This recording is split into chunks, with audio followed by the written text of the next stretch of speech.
Hello everyone, সবাইকে শুভ সকাল। তো সকাল সকালে চলে আসলাম নাস্তা তৈরি করতে।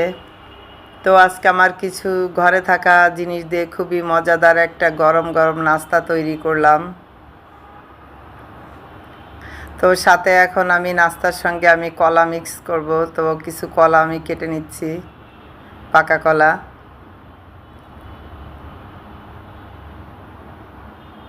তো কলাগুলো কেটে নেওয়া শেষ। এখন আমি যে নাস্তাটা তৈরি করছি সেই নাস্তার মধ্যে দিয়ে দিলাম। তো এই নাস্তাটা আসলে সকালবেলার নাস্তায় যদি কেউ তৈরি করে খায় তো এটা গরম গরম খুবই পুষ্টিকর এবং হেলদি, প্রোটিন যেটাই বলেন সব কিছু পাওয়া যাবে, যেহেতু এখানে দুধ আছে, সাবুদানা আছে, পাকা কলা আছে।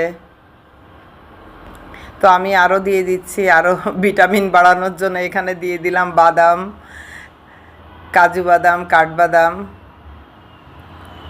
তো এটাও সকালবেলা বাদাম খাওয়া খুবই উপকারী। তো এটাকে ভালো করে মিক্স করতেছি। আম্মু চলে আসো নাস্তা খাইতে। তোমার মেয়েকে ডেকে নিচ্ছি নাস্তা খাওয়ার জন্য, যেহেতু এটা গরম গরম সকালবেলা খেলে ভালো লাগবে। তো এখানে আমিও এখন খাবো, আমিও তুলে নিচ্ছি।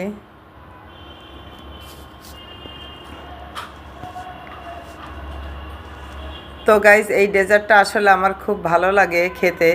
তাই তো আমি যা উপকরণ আমার ঘরের ভিতরে থাকে এগুলা দিয়েই আমি হুটহাট করে একটা নাস্তা তৈরি করে ফেলি।